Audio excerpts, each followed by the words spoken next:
YouTube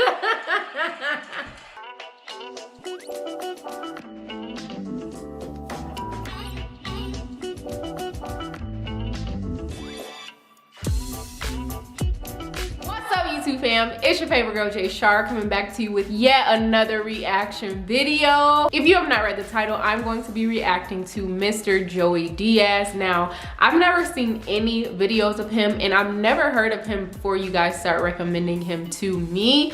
And then I saw that someone commented yesterday, react to Joey Diaz, and then another person was like, no bro, she's not ready for that. It was something of that nature, but I was like, you know what, this kind of feels like a challenge, so let me get into this Joey Diaz and see how crazy it's gonna be, because don't challenge me, because I was born ready, okay? Yeah, I'm just gonna pick my own Joey Diaz video, and the one we're gonna be looking at today is Joey Diaz's mom starts a fight. But before I hit play, make sure you tap that subscribe button so you can become a Jay Baes, hit that notification bell, and follow me on Instagram at JShar with an H at the end. Let's get into it. All right. This whole thing started when I got hit in the head with a lunchbox when I was like 5. I played hooky in kindergarten, right? I didn't play hooky. I didn't want to eat a fucking lunch school. And they made you bring a lunch. But on the corner was that hot dog dude that had the fucking orange drinks with the aluminum foil on top. Ew. For $1, you got like a hot dog and one of those fucking drinks, you lost your mind. So my option was, after like 3 days of bringing my mother's lunch, I said, fuck it, I'm gonna take the lunchbox, I'm gonna get a hot dog, and take the lunchbox and dump it in the Central Park in that little lake with the pigeons and shit. And I'll tell her I lost it, and fuck, that's it. I'll just go on a hot dog diet till I fucking die, right? So, third day comes, I snap, I say, fuck it, I go up to the corner, I get a hot dog, I walk to Central Park, I'm just about to dump this fucking Beetle lunchbox, whatever the fuck it was, and the thing, and these 3 little Irish, Puerto Rican dirty fucks come up to me, right? And they're like, what's in the lunchbox, cocksucker? And I'm like, so I could have given them the lunchbox, but my mother was like, don't let nobody fuck with your lunchbox. So something in me, I'm like, I'm not giving you this fucking lunchbox, right? Like, just like that, I had like a sandwich in there and chips and shit. And I think I should correct myself. They didn't hit me with the lunchbox. They hit me with the fucking thermos in the head. And you could hear the glass and shit. Ow. So at the time, I was like a little, like, that was my first battle. See, you guys, you're young. You don't remember Bruce Lee. Like, before Bruce Lee, Chinese people were very timid. They walk around like, all fucked up and shit. You know, once Bruce Lee came, he changed everything for a lot of fucking people. And I was one of them. I was an immigrant. You know what I'm saying? I came from Cuba. I didn't speak the language. But once Bruce Lee started bitch-slapping motherfuckers, you had a spokesman if you were an immigrant, you know what I'm saying? Even if you weren't Chinese, it didn't matter. You had a fucking spokesman now. So I was fired up. So I lived on Bruce Lee, Kung Fu, and shit after I got hit in the head with the fucking lunchbox, right? And my mom was a single mom at the time, so she, you know, she made me stick up for myself and shit. But that wasn't nothing. That was just a prequel to what I was going to go into. My mother, after a couple of years of being single, she got scared because I was always around women. My mom was hot and she had hot little fucking dirty women around me.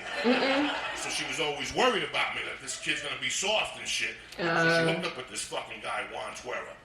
And Juan Tuera was a no-nonsense type of guy. He moved in, and at night, for some reason, he'd stay in every night and make me banana milkshakes. And he taught me how to be a man. Like, he teach me how to fold my clothes, how to make my bed, how to wash myself and put underwear on, how to put VO5 in my hair and grease my back and shit. Oh, this motherfucker was smooth. And then at night he'd play the guitar for me and sing Spanish songs. It was okay. Aww. So about 3 months into it, I'm off for the summer. And he used to be a bookmaker in the Bronx. They had a dry cleaning operation in the Bronx on Tremont Avenue. So my mom woke up one day and she goes, you got an option. You can go to Tremont with him, or you come to the Met game with me. Now, my mom was a big motherfucking Met fan. we wouldn't even take a car. She was a Met fan. She didn't want to fuck around. She wanted to make the national anthem and batting practice. So she'd take a cab. So my mom was a serious fucking crazy bitch. When she got in a cab, it would be 1970. She'd throw a 10 spot on you just so there'd be no misunderstandings. Like, this is the direction we're fucking taking, okay? This is the route. Don't fuck around. I gave you a 10. Put the clock on, and I'm going to tip you over there.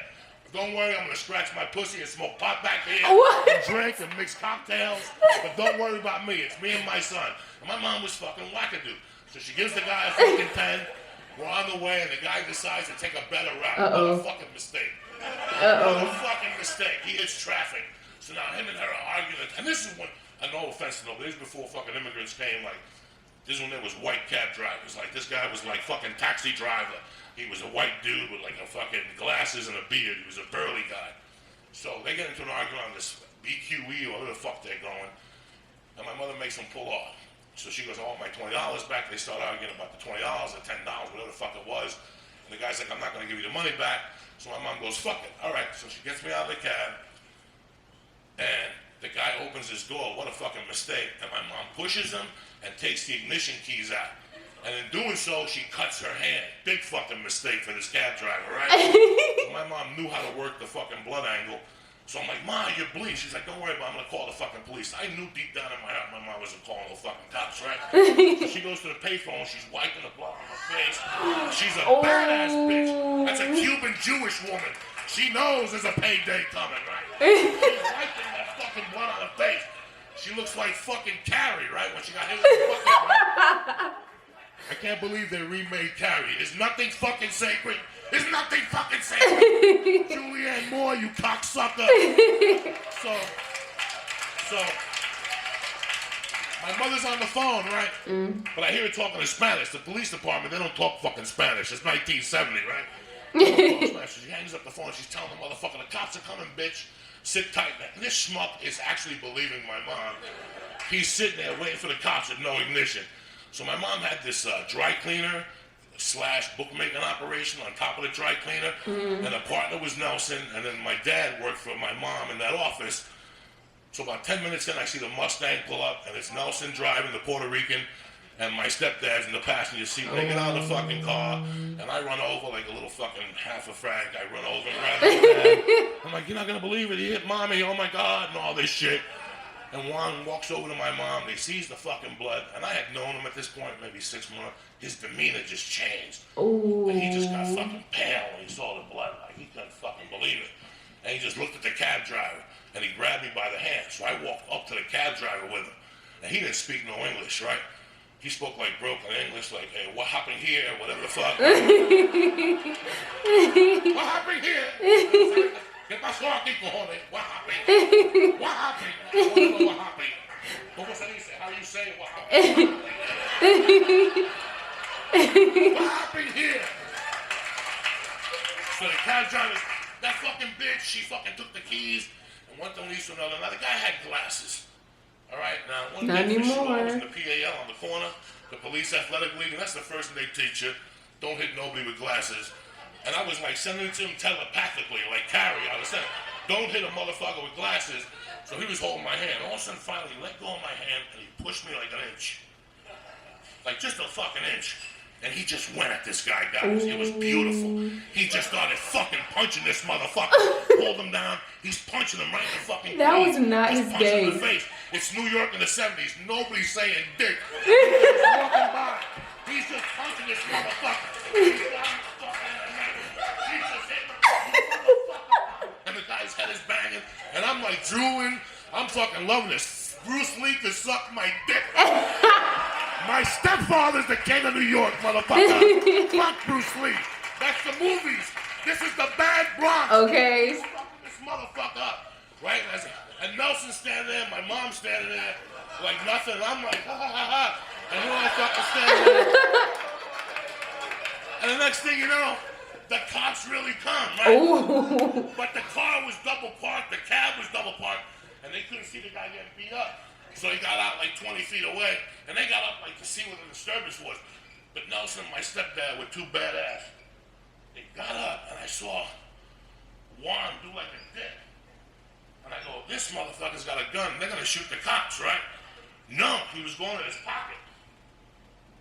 And he did something, and he cupped his hand, and he greeted the cop. And when they both went up to me, he just shook the cop's hand, but he blocked the guy on the floor. It was fucking beautiful. The guy's on the floor squirming for his life. And Juan and Nelson, like, fucking beautiful day today. And all of a sudden, his English was perfect.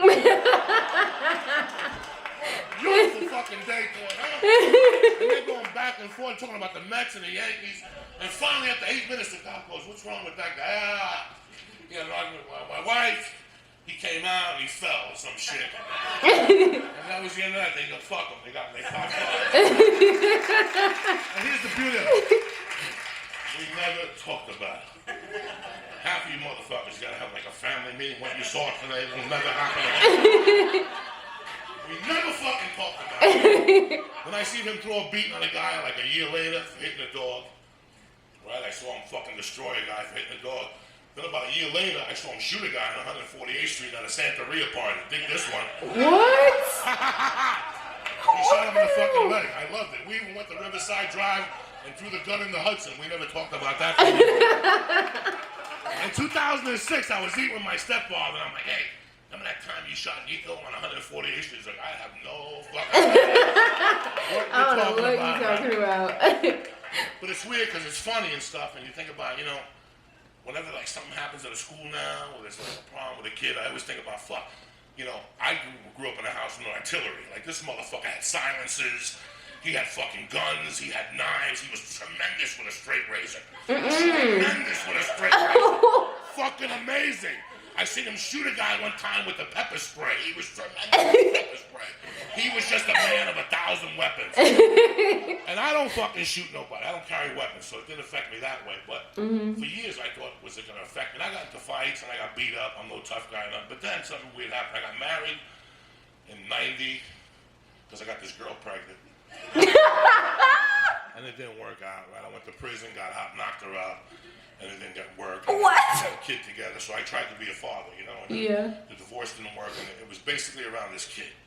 She was 4, you know, and this is what I found out about Juan afterward. Like, as I got older, that the reason why he babysat me at night was because he was on parole for bookmaking. Listen to how bad this motherfucker was. He wasn't allowed in New Jersey. Lawrence Taylor is allowed in New Jersey. Tony Soprano is allowed in New Jersey. My stepfather was not allowed in fucking Jersey. This is what gets better. So it's funny because 20 years later, I'm married, I'm going through hell with this chick, and she got a boyfriend who thought he was a fucking tough guy in Boulder. And he'd always say little things to me. And I knew I was gonna fuck the guy up. It was just in time. The problem was I had 2 felonies. I had 2 fucking felonies. So if you bitch slap somebody, you make it a good one. You gotta stab them and shit. But you gotta go all the way. Because if you're walking on ice, you might as well dance, right? So if you're fucking walking, so and in the back of my mind, I was just starting to do comedy, and I had this new direction in my life. But I knew these motherfuckers were getting away with murder, and I knew I had to do something to this fucking guy. And I knew the day was getting close. So one day I pick up my child. She's 4 to daycare, and we're driving home, and I'm talking to her, and she goes, "Daddy, what does spick mean?" And I go, fucking spick is a derogatory word for Spanish people. You know, it doesn't bother me because I grew up in Jersey. I hear it all the fucking time, right? No biggie to me, but she was in Boulder, Colorado. Why should she hear this word? And I go, where'd you hear it? And she goes, every time you call the house, John calls you that. That was her stepfather's name. And I knew right there in the car I was going to stab this motherfucker that day. So I pulled over. I had to meet them. Like I would pick up the kid at 3 and have it till 7 on Wednesdays. Then all day Sunday, and this one Wednesday, I picked her up and I had to drop her back off at 7. And that was the day that the kid told me there was a spick thing, right? And I go, fuck it, this is the day this guy's going down. So I had to meet him at a Safeway. And I pulled up to the Safeway, and there he was with his little fucking slippers on, his little fucking shit. And I got out and I left the baby in the car, and I felt really bad. I had the 2 felonies, and I go, this is it. I already had a plan. I was going to bitch slap him. Then I was going to call my friends in Jersey to send me money for a fax machine so I could fax Jay Leno jokes. In prison, I swear to God, I was gonna do like 3 years. I was just gonna fax Jay Leno jokes. This was the fucking plan I had.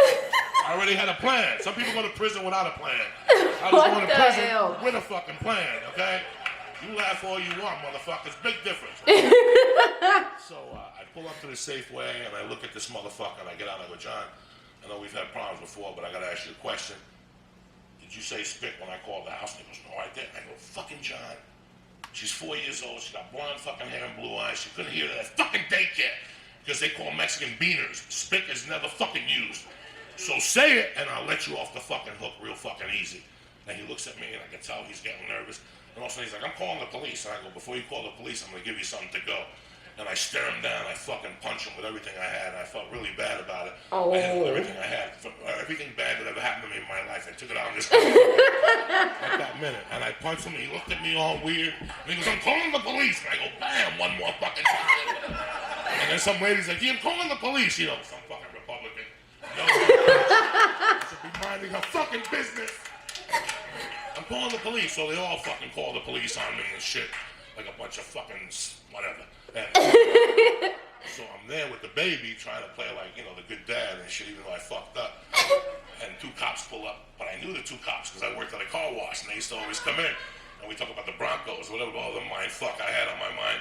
And they come in and like, oh, man, what's up? And he's like 30 feet behind me, so I got to the cop first. Right. You know, I'm telling him my story. He called me a spick. You can't disrespect me. You know, blah, blah, blah. And the cop's like, no, Joey, I got your back on this. Forget it. You're done. So he writes me a fucking ticket. Here, I got these 2 felonies. I got like 3 joints in the car. My little daughter's in the car. This guy writes me a ticket and lets me go. John's got a nice back on his fucking eye. And when I look back, I fucked up because my little girl was crying. That's where it gets ugly. I didn't fucking cry when I see my dad beat up the fucking guy. Times are fucking changed. Thank you guys very much.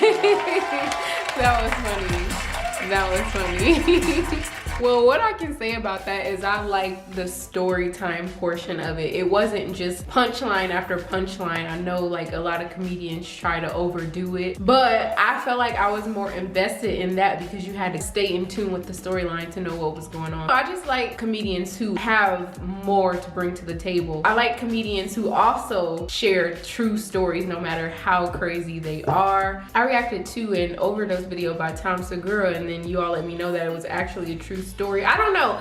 I just like following along because it feels like it's just us having a conversation and he's sharing more about his life. I think it's more interesting because I'm so invested in other people. Like I want to know more about you and your past life. So I think that's what I enjoyed most about it. I guess I can say a good start to my Joey Diaz's reaction as that was my first one. So yeah, for a first video of his, I think it was a good start. I did like that video. So yeah, if you have any recommendations on where I should go after this video, don't hesitate to drop those down in the comment box and I will try to get back to everyone ASAP. If you enjoyed this reaction, be sure to give me a beautiful thumbs up. Be sure to tap that subscribe button, hit that notification bell, and follow me on Instagram at JShar with an H at the end. You know that I love you. You love yourself 10 times more. Have a beautiful day or night in this amazing world. Ciao.